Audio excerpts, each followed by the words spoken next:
नमस्कार, स्तुति देख रहे हैं आप और मैं हूं आपके साथ अदिति शाह। हिंदू धर्म में नवरात्रि का विशेष महत्व है। साल में 4 बार नवरात्रि आती है, जिनमें चैत्र और शारदीय के अलावा 2 गुप्त नवरात्रि भी होती है।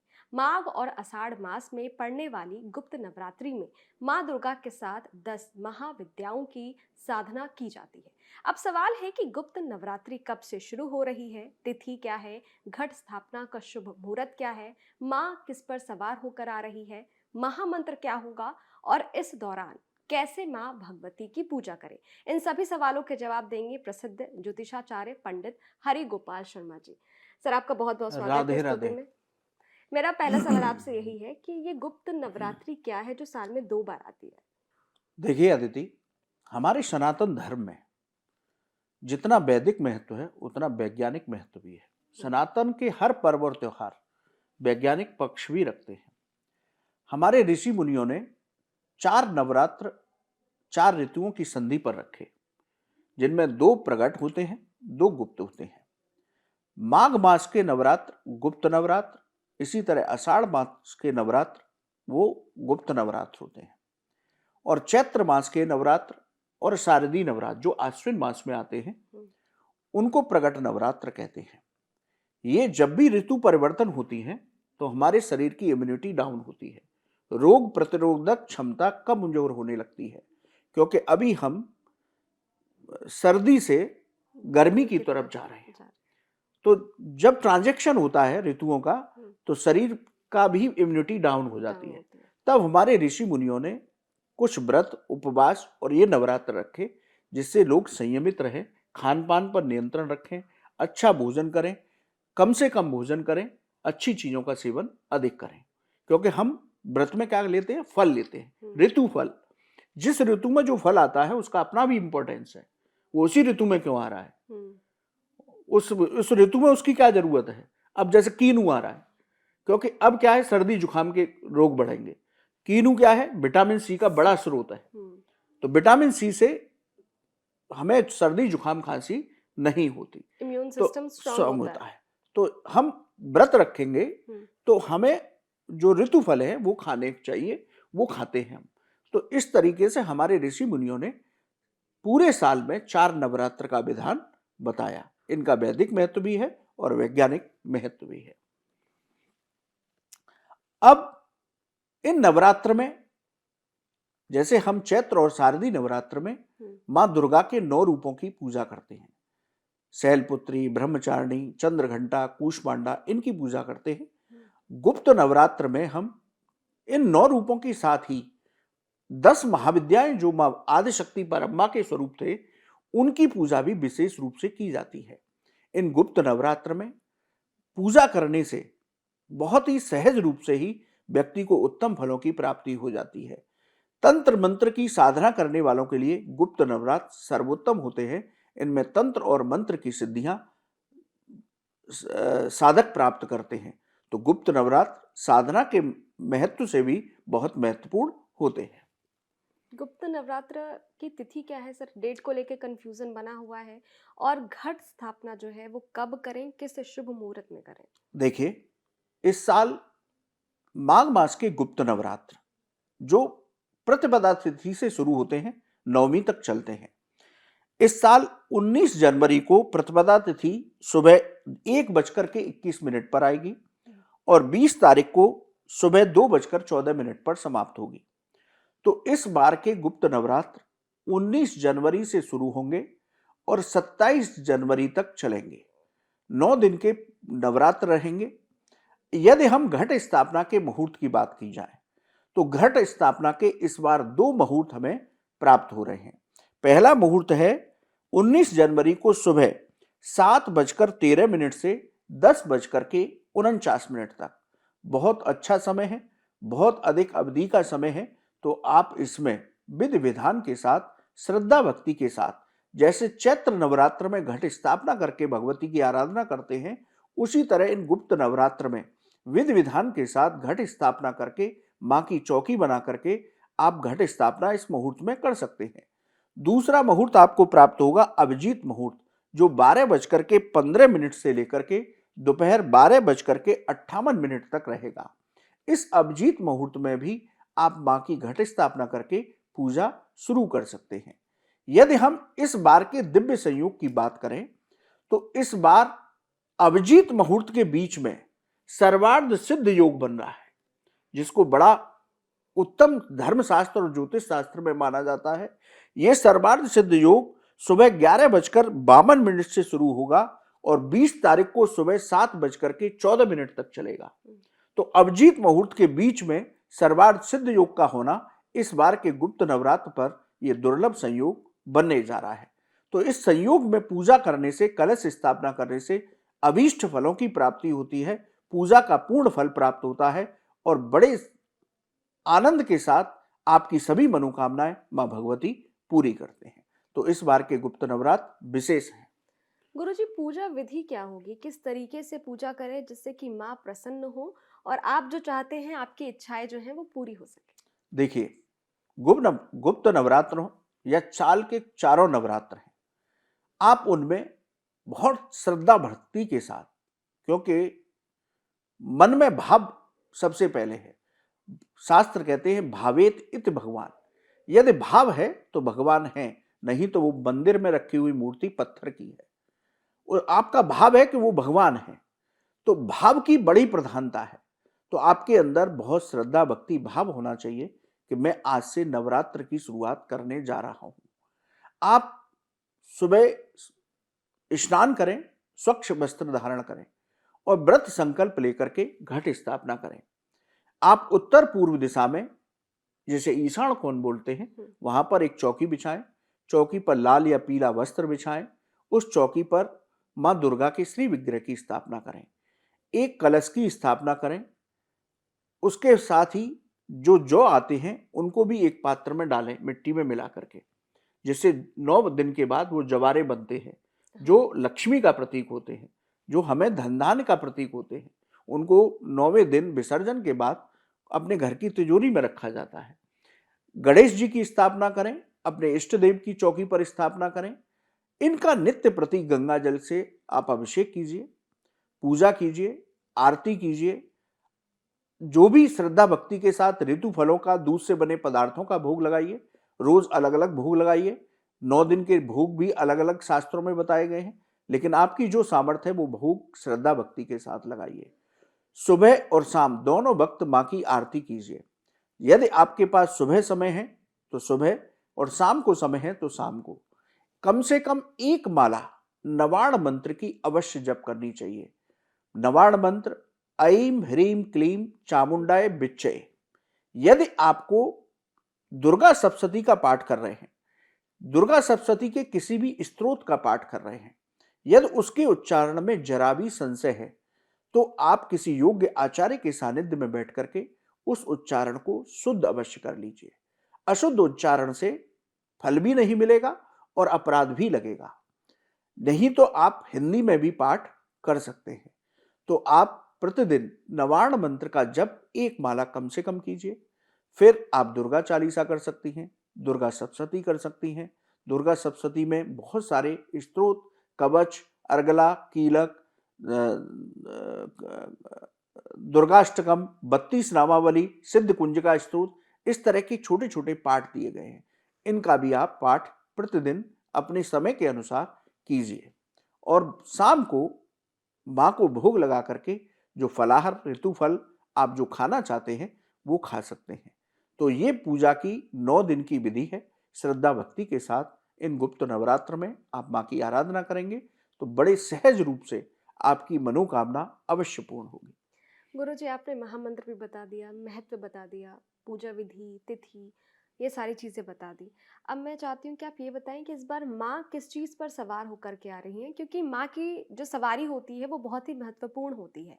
उससे पता चलता है कि देश दुनिया में क्या कुछ होने वाला है, क्या कुछ बदलाव होने वाला है। तो गुप्त नवरात्र में माँ दुर्गा किस चीज़ पर सवार होकर के आ रही हैं और किस चीज़ पर वो वापस लौटेंगी भी? देखिए अदिति, आपने बहुत अच्छा सवाल किया। जब भी नवरात्र शुरू होते हैं, चाहे वो गुप्त हो या प्रकट नवरात्र हो, तो इसमें मां की सवारी का ध्यान रखा जाता है। यदि हम माघ मास के इस साल के गुप्त नवरात्र की बात करें तो शास्त्रों में दिन के हिसाब से माँ की सवारी का निर्धारण किया गया है। यदि सोमवार और या रविवार से नवरात्र शुरू होते हैं तो माँ गज पर बैठ करके आती है, हाथी पर बैठ करके आती है।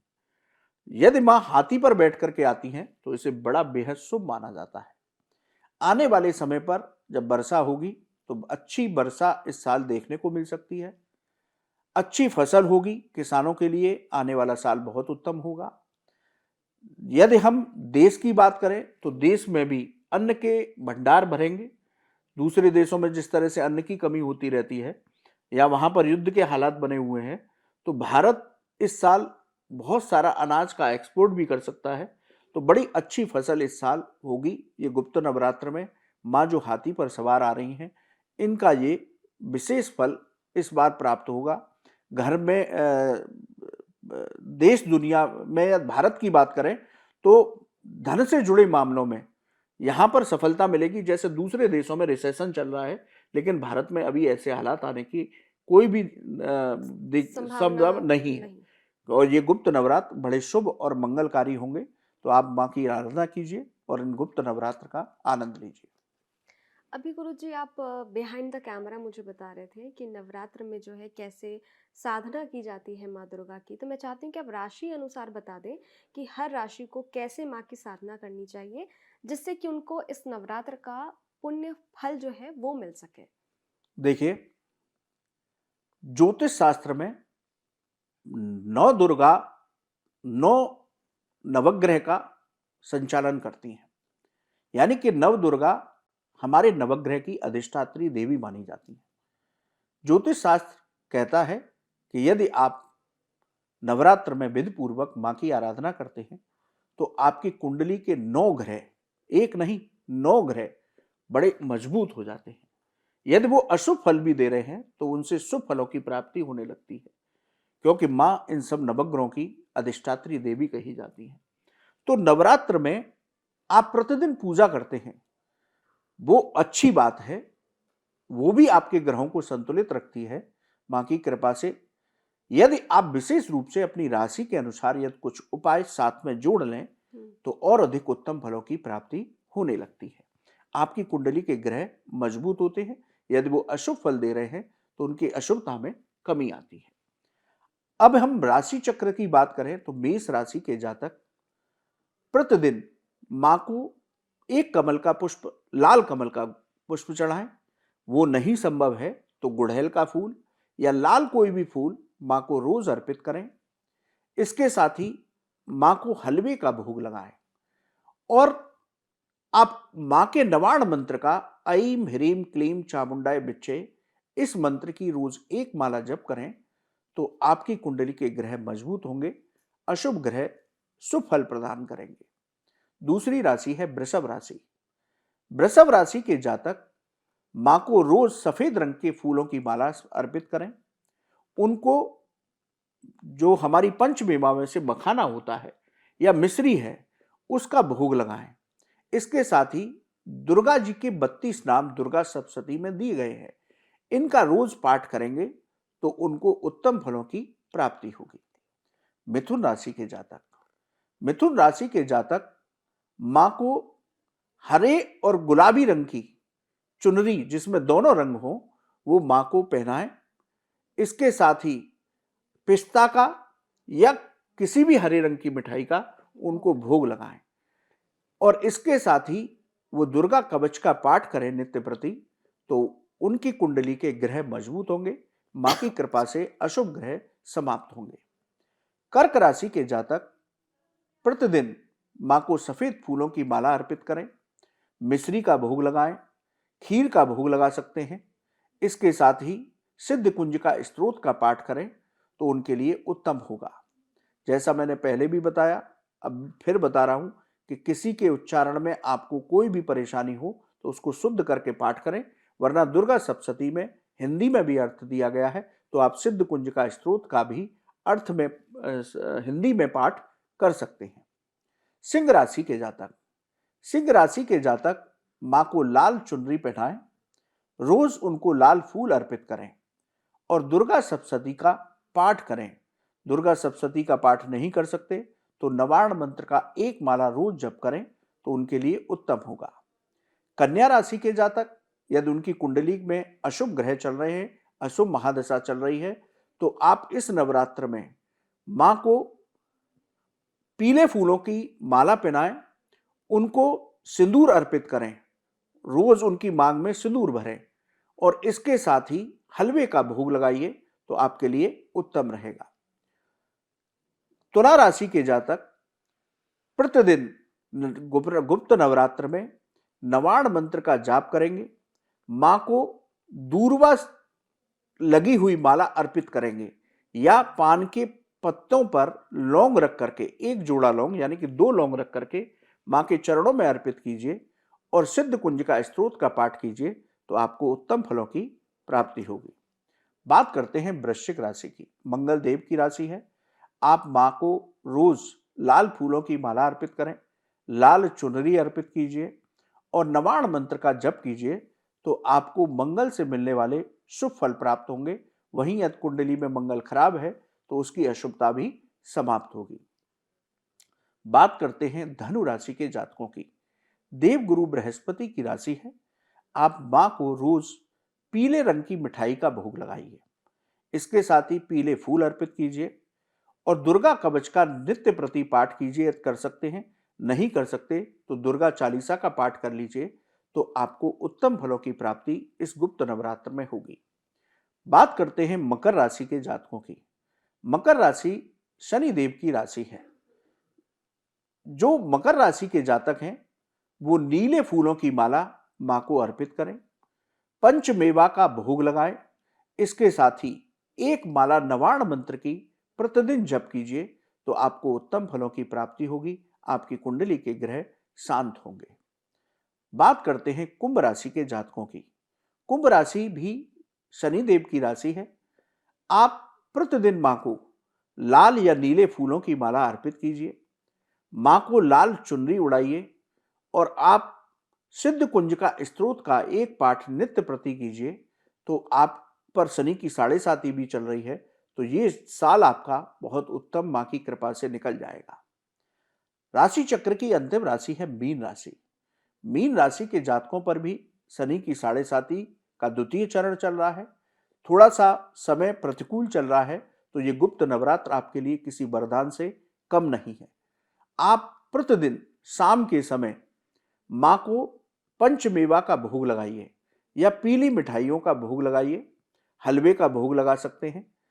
पीले फूलों की माला से मां का श्रृंगार कीजिए, मां को लाल चंदन से टीका लगाइए और आसन पर बैठ करके 3 माला नवार्ण मंत्र की जप कीजिए या 3 माला नहीं कर सकते तो कम से कम 1 माला नवार्ण मंत्र की जप कीजिए तो इस नवरात्र में आपको मां की कृपा से आपको शनि की 7.5 में शांति प्राप्त होगी और ये साल आपका बहुत उत्तम रहेगा। आपकी सभी मनोकामनाएं अवश्य पूरी होंगी। तो गुप्त नवरात्र में जो माघ मास के 19 तारीख से शुरू हो रहे हैं, इनमें यदि अपनी राशि के हिसाब से आप प्रयोग करते हैं जो हमने बताए हैं तो निश्चित ही आपको ग्रहों में अनुकूलता प्राप्त अवश्य होगी। गुरुजी, आपका बहुत बहुत शुक्रिया। आपने हमारे दर्शकों को बताया कि कैसे आप नवरात्र में राशि के अनुसार उपाय कर सकते हैं और नवरात्रि की तिथि क्या है, कैसे पूजा करें, घर पर कैसे पूजा करें। हम आपसे अगली वीडियो में मिलेंगे जहां हमें पंडित हरिगोपाल शर्मा जी बताएंगे कि इस नवरात्र के महा उपाय क्या है। आपका बहुत बहुत शुक्रिया हमारे साथ जुड़ने के लिए। राधे राधे। अगर आपको हमारा ये एपिसोड पसंद आया हो तो वीडियो को लाइक कीजिएगा, शेयर कीजिएगा, कमेंट बॉक्स में कमेंट करना मत भूलिएगा। मिलते हैं अगली वीडियो में, तब तक के लिए इजाज़त दीजिए। देखते रहिए स्तुति मेरे यानी अदिति शाह के साथ। शुक्रिया।